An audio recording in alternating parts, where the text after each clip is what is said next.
In this lecture, you are going to learn about British North America in the 18th centuries and the Spanish Bourbon Reforms.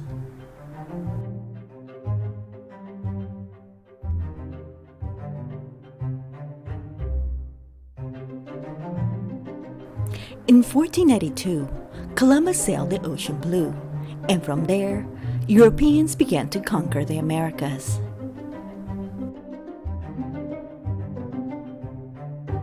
Then, in 1592, Hernán Cortés landed ashore at present-day Veracruz and marked the beginning of 300 years of Spanish domination over the region.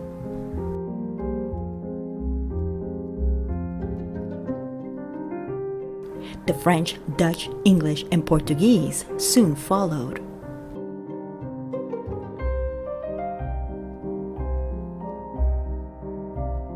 But the long rule in the Americas by these European powers will begin to dwindle as a series of independence movements began to gain speed in the 18th century. In British North America, the 18th century brought significant economic and demographic growth in the colonies. British America experienced a tremendous population explosion during the 18th century, rising from 250,000 colonists in 1700 to over 2 million by 1770.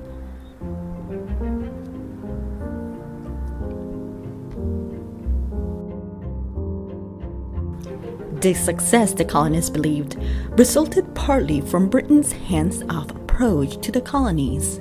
By mid-century, colonists believed that they held a special place in the empire, which justified Britain's hands-off policy.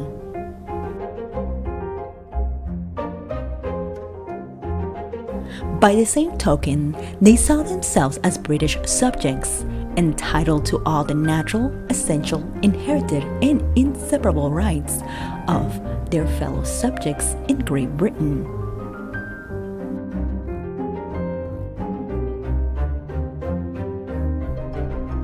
Then in the 1740s, two bodies of thought, the Enlightenment and the Great Awakening, began to grow in the colonies and challenge older ideas about authority.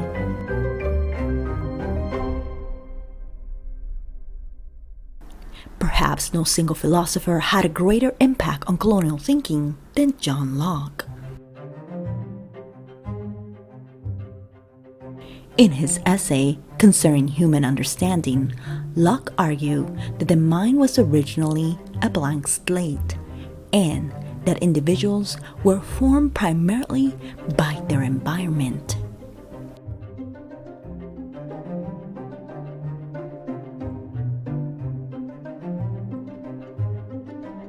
The aristocracy then were wealthy or successful because they had greater access to wealth, education, and patronage, and not because they were superior.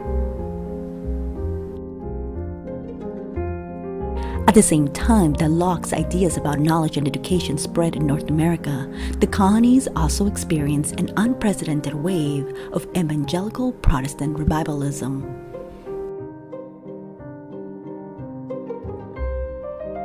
Between 1739 and 1740, George Whitefield, an enigmatic preacher, traveled the colonies preaching Calvinist sermons to huge crowds.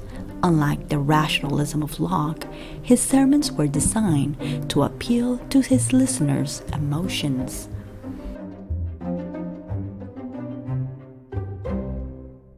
Whitefield told his listeners that salvation could only be found by taking personal responsibility for one's own unmediated relationship with God, a process that came to be known as a conversion experience.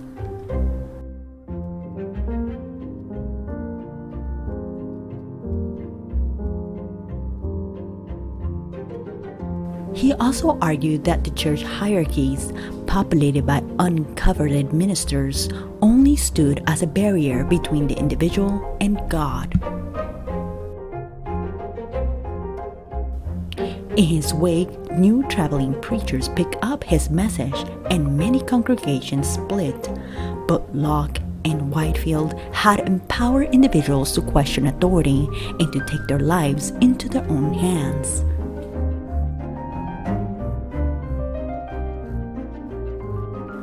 Most immediately, the American Revolution resulted directly from attempts to reform the British Empire after the 7 Years' War. The 7 Years' War culminated nearly a half-century of war between Europe's imperial powers. It was truly a world war, fought between multiple empires on multiple continents. At its conclusion, the British Empire had never been larger. Britain now controlled the North American continent east of the Mississippi River, including French Canada.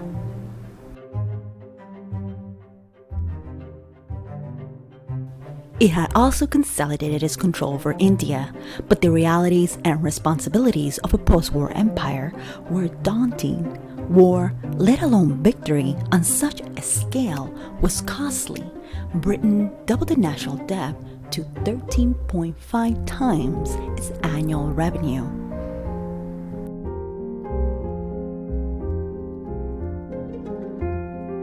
Britain faced significant new costs required to secure and defend its far-flung empire, especially the western frontiers of the North American colonies.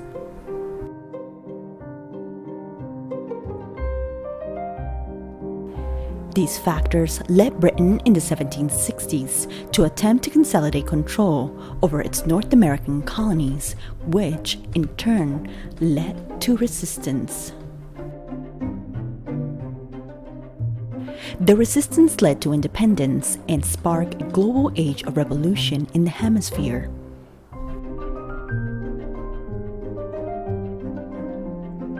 After 3 centuries of colonial rule, independence came rather suddenly to most of Spanish and Portuguese America.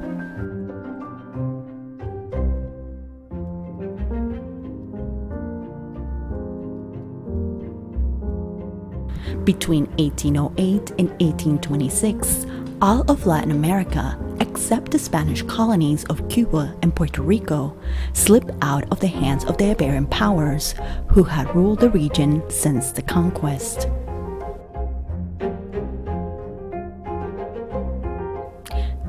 The timing of the dramatic change were the result of a combination of long-building tensions in colonial rule and a series of external events.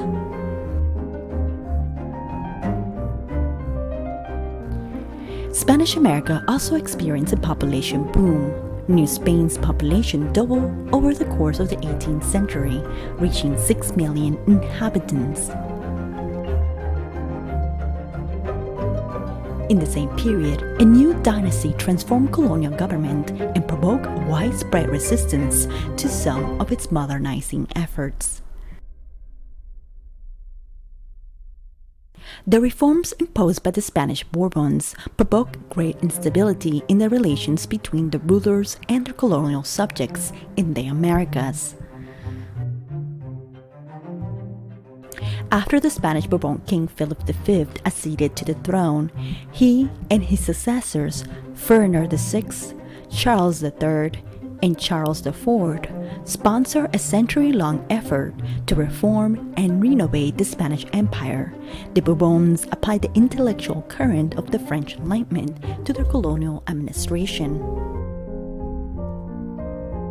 These policy changes, known collectively as the Bourbon Reforms, attempted to curb contraband commerce, regain control over transatlantic trade, curtail the church power, modernize state finances to fill depleted royal coffers, and establish tighter political and administrative control within the empire.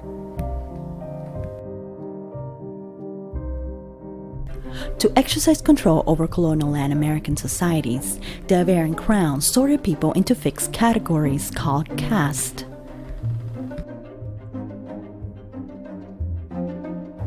Under the caste system, Spaniards emphasized the ideas of differences between genitals and used notions of ethnicity and class to create two related social-racial concepts.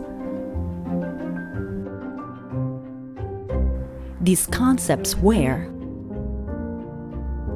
a person's social-racial qualities ancestry, skin color, and physical features, occupation, wealth, and public reputation and honor, which determine his or her casta identity.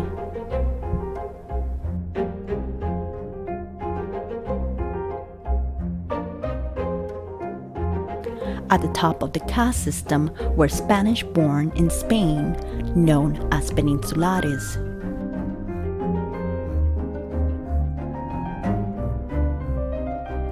Then Creoles, Spanish-born in the Americas.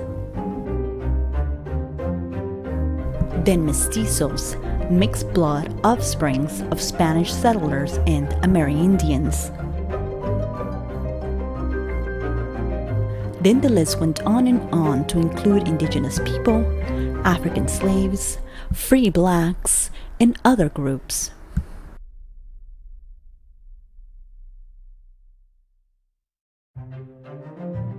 In the 18th century, Caste paintings became very popular in Spain.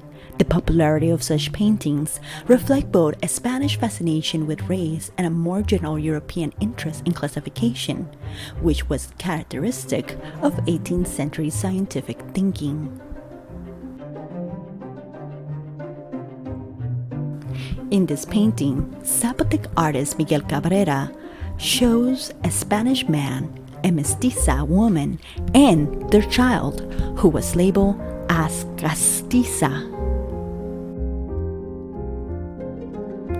The image is part of some 18 or more mixed-race couples and their children, each with a distinct designation. This other painting shows a woman of Indian ancestry and a man of African Indian descent, as well as their child, who is categorized as a loba or wolf.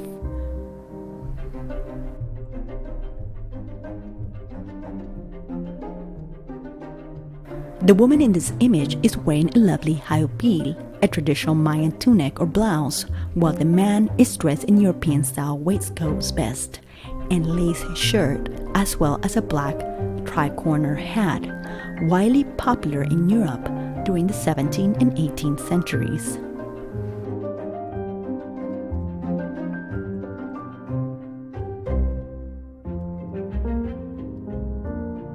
During the Bourbon Reforms, discontent grew among Creoles.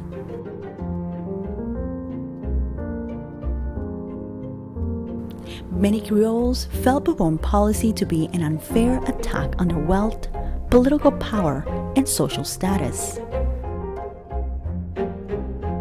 Another major Bourbon reform taking place mainly in the 1780s was the creation of large districts called intendancies. The word and motto were French. Each was headed by an official with extensive powers called an intendant, who was directly responsible to the crown in Spain.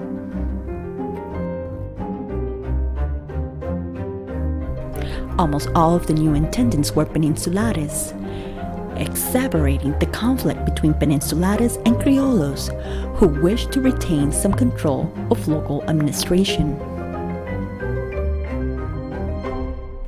After hundreds of years of proven service to Spain, the American-born elites felt that the Bourbons were now treating them like a recently conquered nation.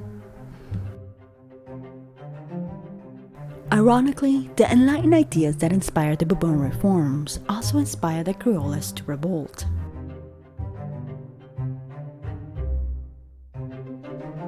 Similarly to British North America, in Spanish-American cities throughout the region, Creole frustrations increasingly found expression in ideas derived from the Enlightenment.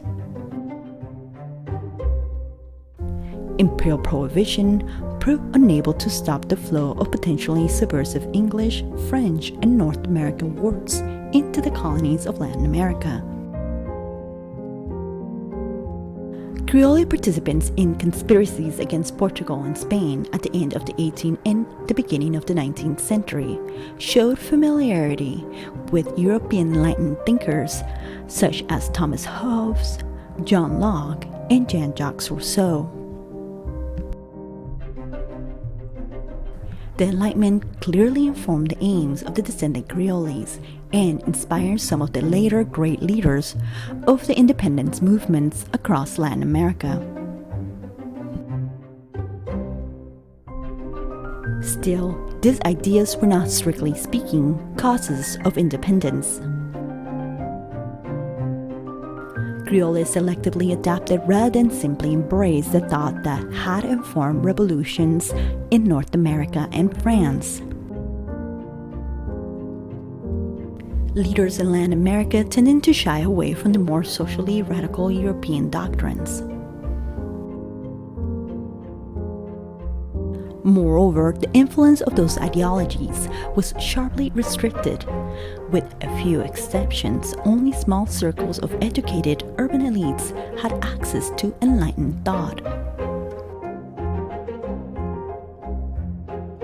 At most, foreign ideas helped foster a more questioning attitude towards traditional institutions and authority.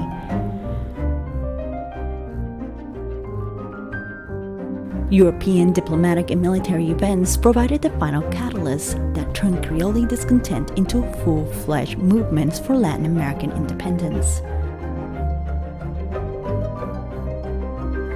When the Spanish crown entered into an alliance with France in 1795, it set off a series of developments that opened up economic and political distance between the Iberian countries and their American colonies. By siding with France, Spain pitted itself against England, the dominant sea power of the period, which used its naval forces to reduce and eventually cut communications between Spain and the Americas. Unable to preserve any sort of monopoly in trade, the Spanish crown was forced to loosen the restrictions on its colonies' commerce. Spanish Americans now found themselves able to trade legally with other colonies, as well as with any neutral countries, such as the United States.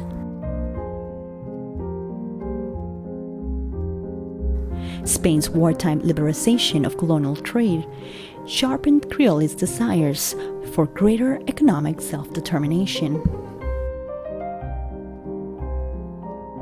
Occurrences in Europe in the early 19th century created a deep political divide between Spain and its American colonies.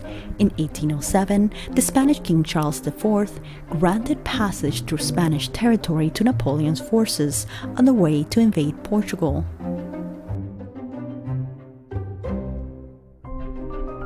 The immediate effect of that concession was to send the Portuguese ruler, Prince Regent John, fleeing in British ships to Brazil, arriving in Rio de Janeiro with some 15,000 officials, nobles, and other members of his court.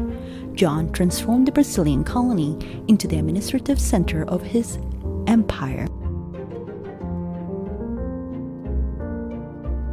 When Napoleon turned on his Spanish allies in 1808, events took a disastrous turn for Spain and its dominion in the Americas.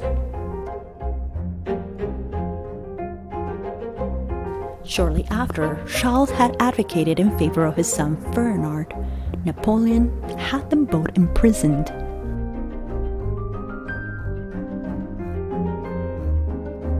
With these figures of legitimate authority in his power, the French ruler tried to shatter Spanish independence.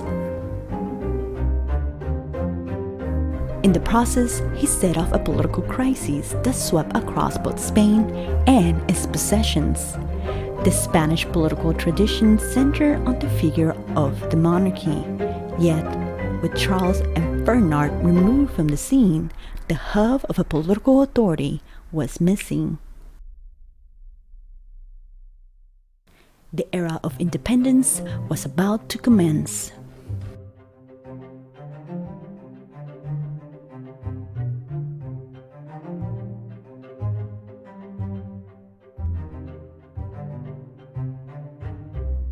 That is all for now. Please stay tuned for the next video lecture.